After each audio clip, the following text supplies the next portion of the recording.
Hi everyone, it's Ashley with Kinship Vacations. I am surprising you and coming in 45 minutes early just to keep it interesting and because it's Friday and I'm ready to have a glass of wine.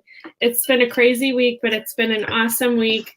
This virtual travel career summit for military spouses and veterans has hopefully been really useful to you all. I know it's been a lot of fun for me and the guests that I've interviewed. And so without further ado, I'm going to introduce to you your surprise mystery guest for this special surprise bonus session. Her name is Cutler, and she's my mom. So who doesn't love to bring their mom to work? Well, the reason that she's on here, other than that she's awesome, is because she has a love for travel and wine. And she's taken those two loves and she's done a couple, or maybe even three, I don't know, a few things that are very creative. And she's turned them into some really fun business opportunities. And so I wanted her to share her story with you because inevitably we all have these passions and maybe they don't seem like they're related, but there are ways for us to think outside the box and combine them and make them into something fun and possibly profitable. So without me doing anything else, any more talking, I'm going to drink for a little bit. And why don't you go ahead and tell us a little bit about your background, how you're connected to the military, how you ended up on this wine and travel path, and tell us a little bit about your business endeavors that you've been taking in these subjects. Hi, everybody. I'm Kara. I'm Ashley's mom.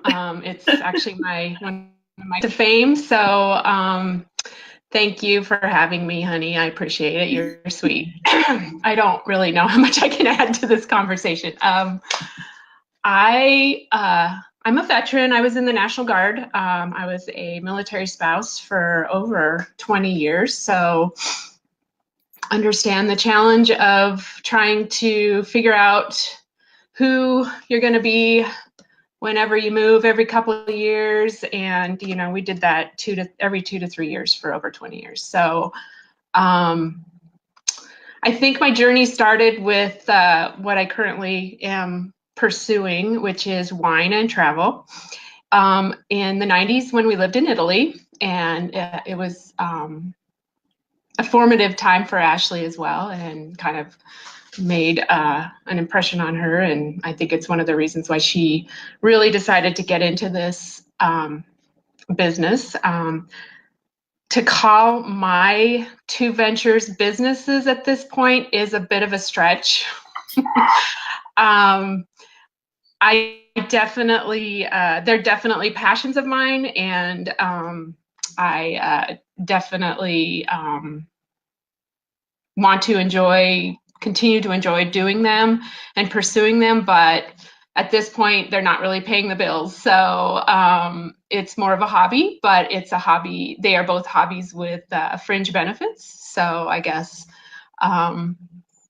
more to be expected in the future, I hope. But so I have two ventures that I'm doing. One is Wandering Fox Wine, and the premise behind it is kind of something that's still evolving, and it's basically wine education. I prefer to teach basic wine appreciation, and I concentrate on old world wines.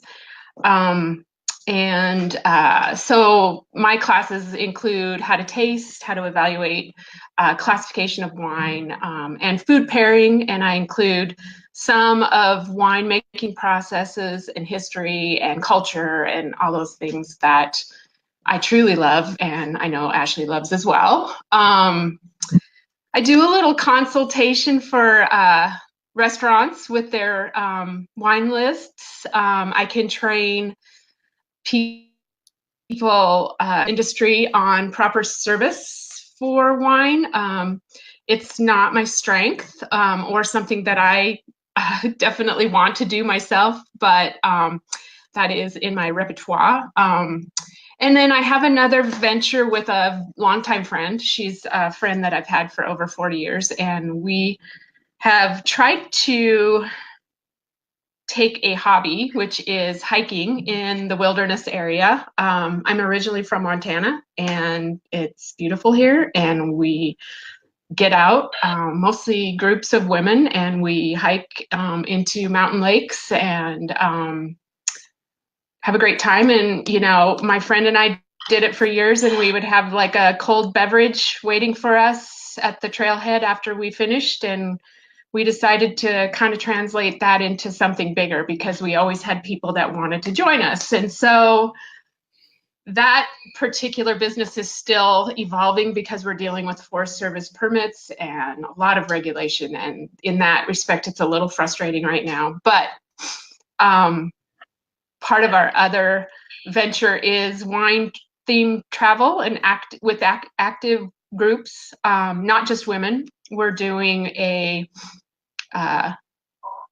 wine cruise in Bordeaux in November 2019, and that's where the travel industry meets the wine themed, and Ashley's basically our curator for that experience. So I leave the logistics of travel to Ashley, and I am more pursuing a group leader status, and where I and myself and my friends, we get these groups of people together, and a lot of times it's women, but and then we're going to go and we're going to travel and do active things and do wine related things. So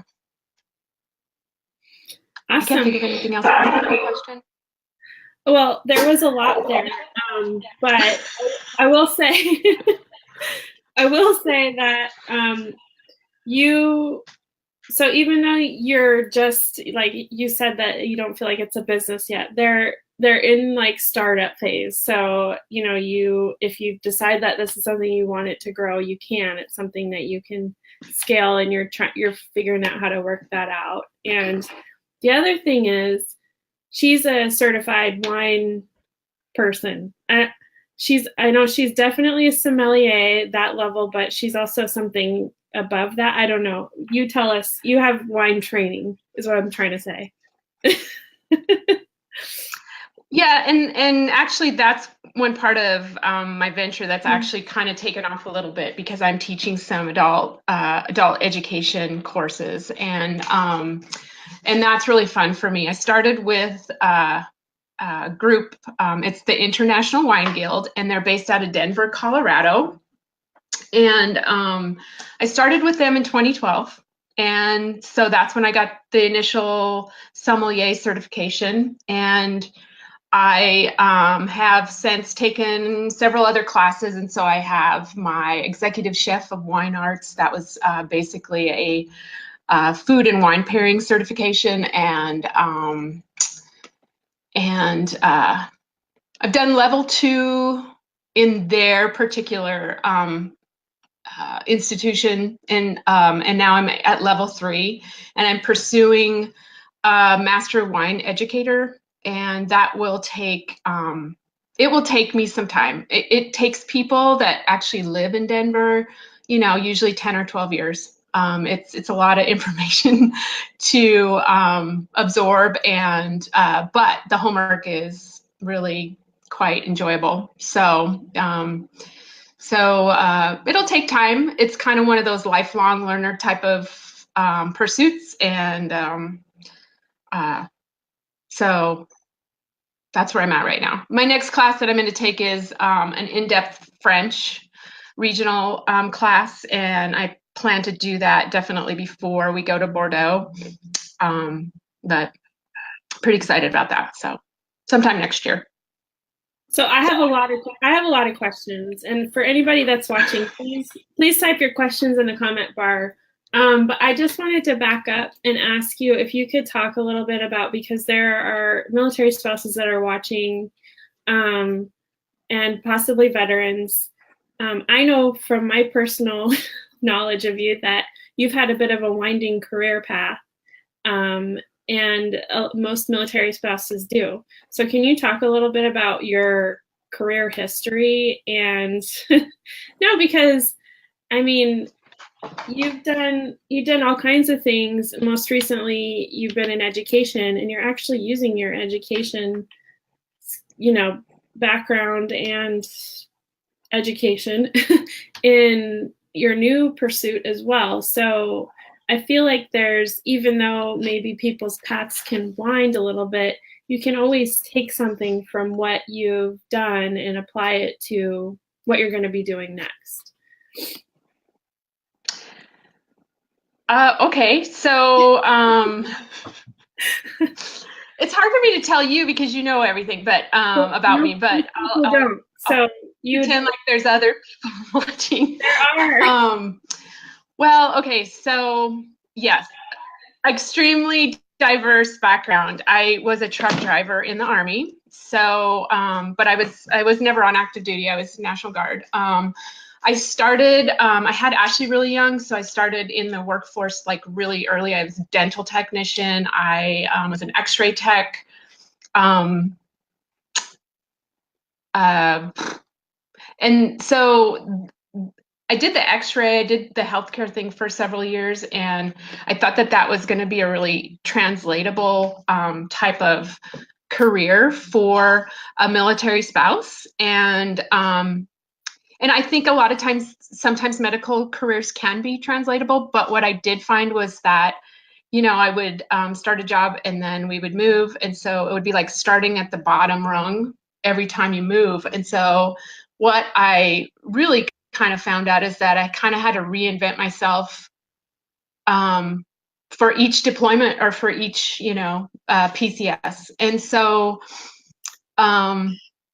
one of the things I really wanted to do is go back to school. And so if there's anybody out there that's considering that, I would say, you know, I was like 22 when I started pursuing a bachelor's degree, and I didn't finish it until I was 38 years old. So, you know, a 16-year thing, but I got there eventually, you know. So don't give up, and keep piecing that together, whatever your dream is, for sure. Somewhere along the road, I ended up doing education, and so I never thought that that would be something that I would really enjoy, but it was one of the jobs that was available to me as a military spouse. And so I did. I was a substitute teacher when we were overseas.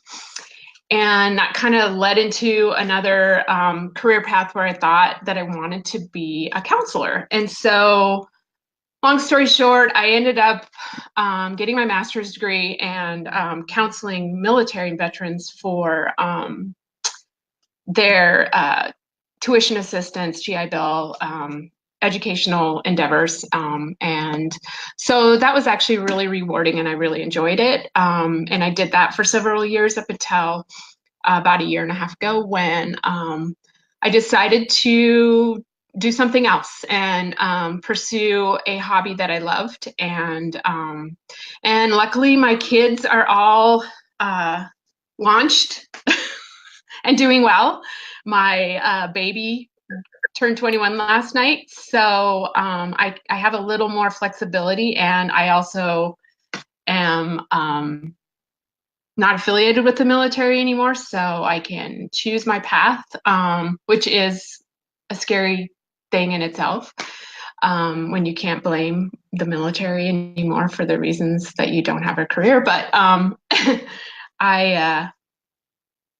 on this path to pursue some lifetime hobbies and enjoying it, and have a little bit of freedom to do that at this point in my life. So probably in a different stage than a lot of the people that you're talking to, unless they're veterans, and, you know, trying to do the transition to the civilian world. And that was one of my jobs as well. I taught a class at a university for veterans transitioning to the civilian world, and especially into academia, which is like a new language and world in itself. So another long answer for you, Ash. No, that's okay. And that's why I wanted you to share, because you've done a wide variety of things. You were a stay-at-home mom for a while. You Yep. know, some of the places we lived weren't really conducive to military spouse careers. You know, you've had to, like you say, reinvent yourself all the time. And that's exactly what probably the people that are watching are having to do as well. And your education background brings up a couple questions, which I'm not sure if you can answer, if you have the answer to now, but just curious, do you know if you can use the MyCAA or the GI Bill for wine education certification? Yes. Oh, okay. Yeah, actually, there's a veteran who is an instructor through the guild in Denver, and definitely GI Bill, and I believe the MyCAA has the same restrictions on it as far as rank. Mm-hmm. So I think if you're eligible for MyCAA, you can also utilize it with the International Wine Guild. So I think the issue with that is going to be proximity to Denver or their classes. So it might be more conducive to a veteran to pursue that. Like I said, one of the instructors, newly appointed master wine educators, is a veteran, and oddly enough, he spent some time in Vicenza, like we did, Ashley. So interesting guy, but he lives in Denver now, and so he was able to pursue it for like 10 years there, where, you know, someone who is a spouse, she could probably get a weekend seminar and get that introductory seminar out of the way. But the other ones, it's going to be traveling to Denver or somewhere that they offer the upper level classes. I know that, whoa, my mic is going crazy. I know that some of the people in our group are wine, like they do the direct sales wine clubs and stuff like that. And so part of the reason why I wanted to have this was to show them some of the ways they could combine their business with travel. And so maybe some of them could do something like this to up their, you know, their sales skills and everything, and understand the product better. And possibly if you're stationed in Colorado at, you know, Colorado Springs, Fort Carson, it could be doable. So that's good to know, though, that if you're interested in that, just make sure the GI Bill or MyCAA covers it, because that could be an opportunity for you if that's something you want to pursue. For sure. And if you're in the direct sales of, you know, wine, spirits, the more knowledge you have, you know, the more translatable you are going to be to the people who you're trying to sell to, for sure. And the International Wine Guild, you can, you know, just Google them. They do have classes in Texas and Washington State and Virginia. So it's not just Denver. But they do offer definitely the introductory courses. And I would say definitely if you are already in the industry, it's kind of like a baseline to continue your education. Yeah.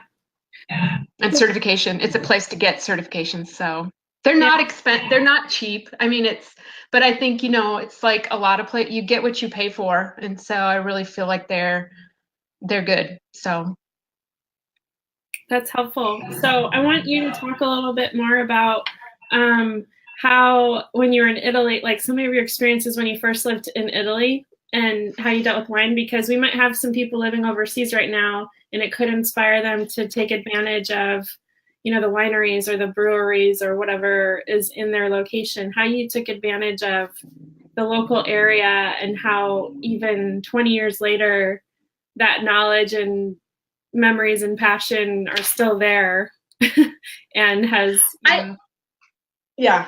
I mean, I didn't know, like you were what, 8 years old, you know? I mean, I didn't know that it was really transforming me, transforming you. You know, you just don't know when it's happening. I would say definitely if you are a military spouse or family member or even the military member yourself and you are stationed overseas, definitely like get off base and go venture out and, you know, absorb as much of that culture as you can. And you don't even know how it's going to enrich your life until maybe later on and how it changes you. And it's, you know, for some reason you got put in that place. So definitely take advantage of it. I was a young 20s, fresh out of Montana, and really had never been anywhere else when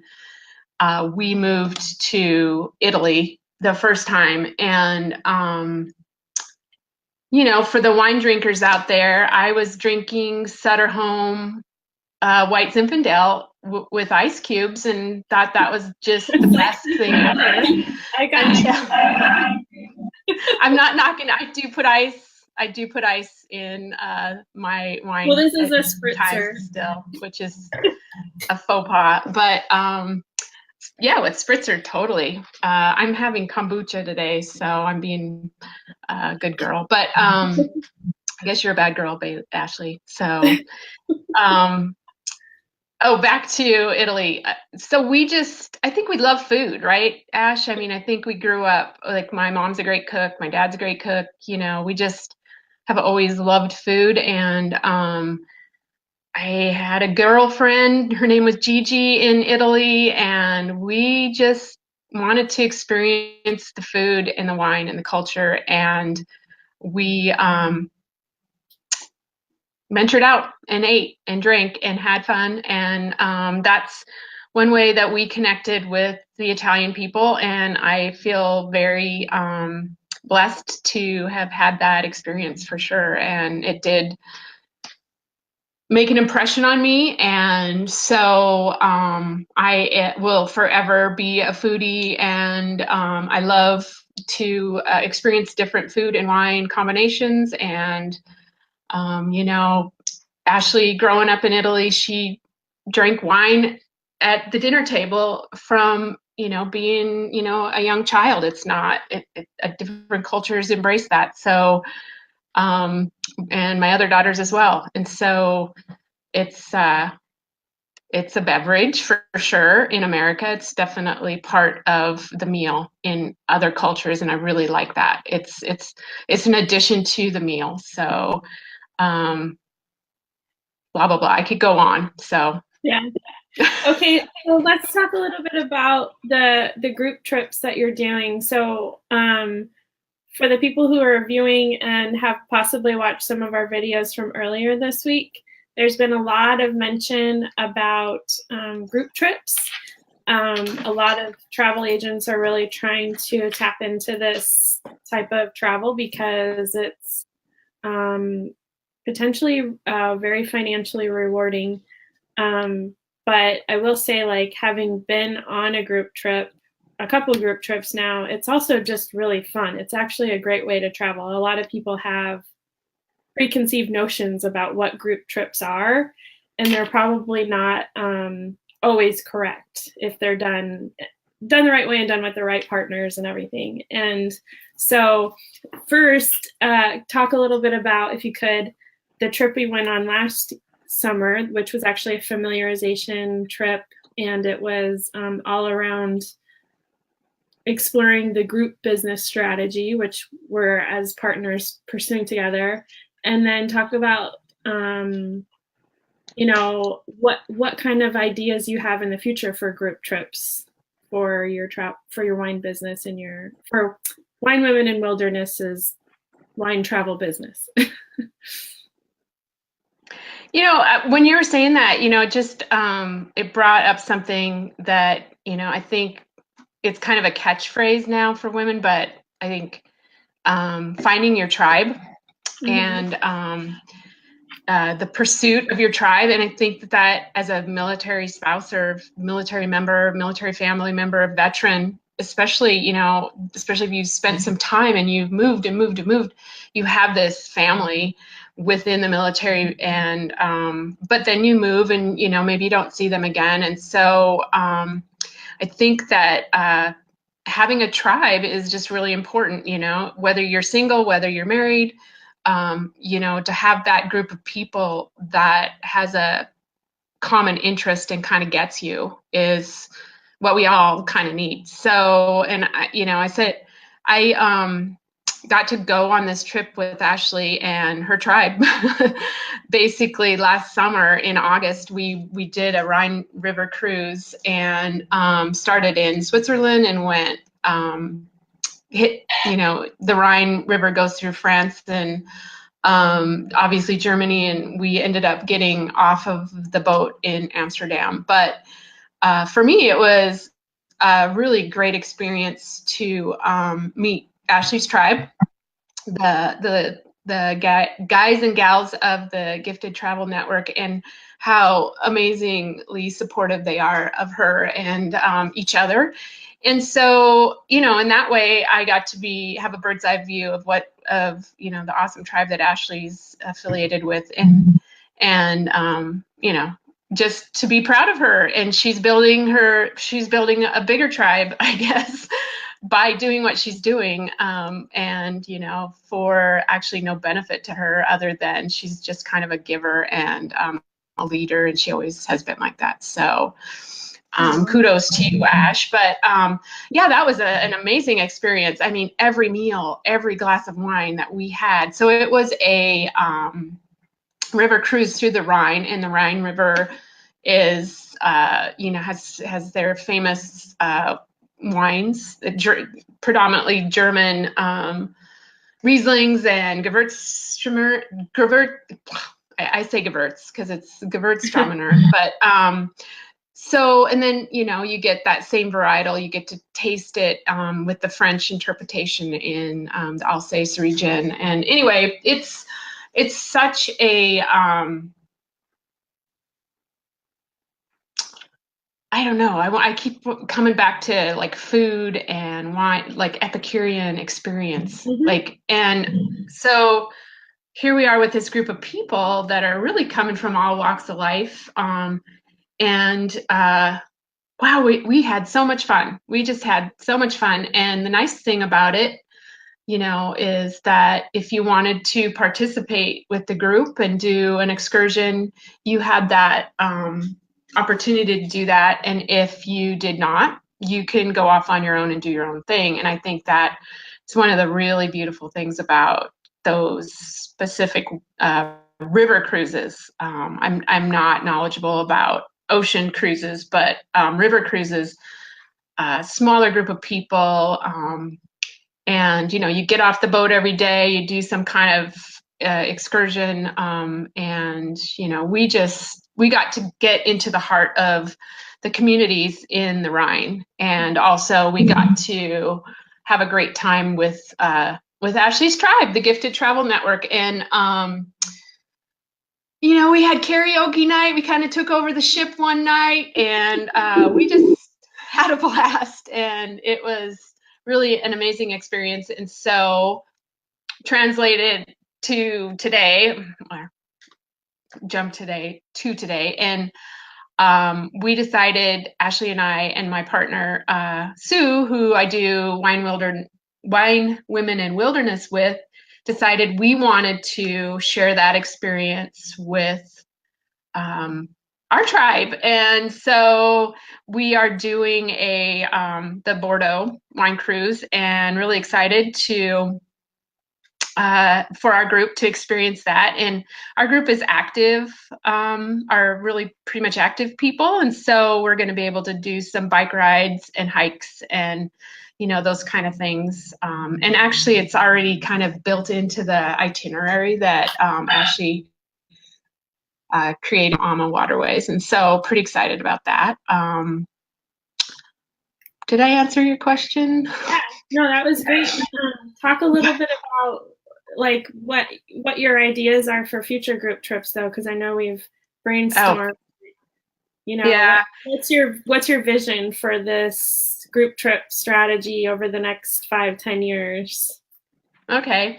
Well, for me, I mean, I am looking at, I want to go to all these places. I have this huge bucket list. And, um, my perk will be that I can get part of my trip paid for or all of it, depending on, how that goes. And so to me, this is a no-brainer.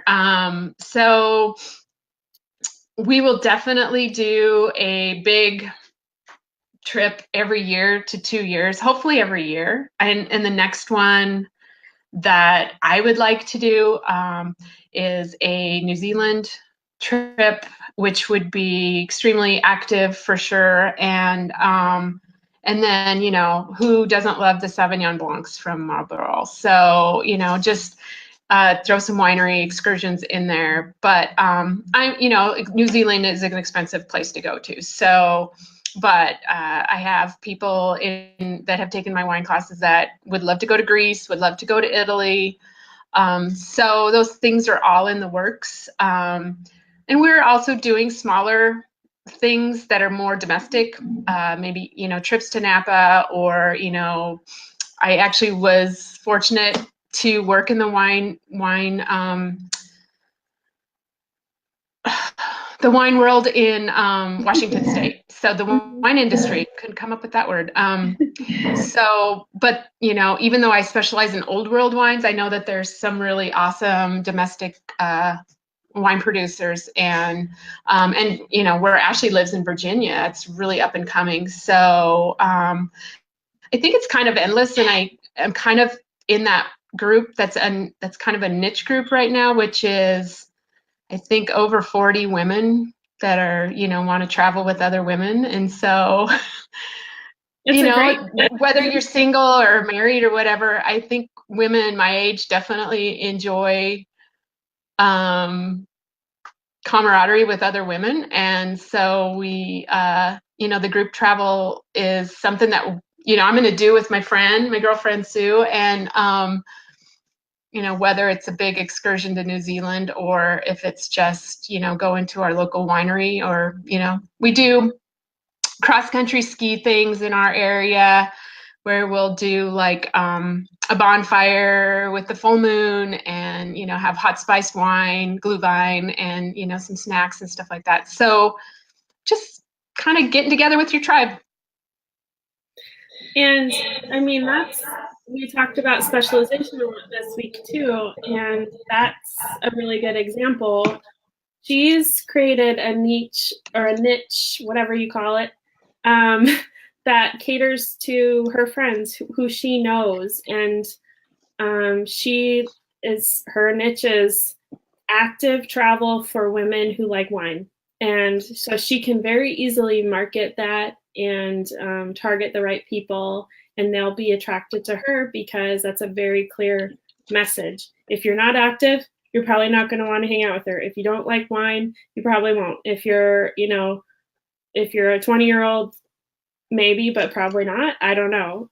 So it's a very effective thing, and she just basically did it based on what she likes and what her friends like. So she doesn't have to do any guesswork on how to reach those types of people. And again, she's just taken these things that she loves and come up with some creative ways to monetize it. And it's in growth phase right now, but the potential is unlimited, and she's enjoying it. So why not? Sure. So, for sure. Well, I am going to open it up and see if there are any questions, because we are actually over time, but it's been so fascinating, and I think people are really going to enjoy this. I do know that Kara has offered to be a person that you can contact if you have any questions about specifically what she's doing. Maybe if you have any questions about being a military spouse and having a winding career, and possibly she's not an education counselor anymore, but maybe if you have any questions about that, she's really knowledgeable about education benefits for military people.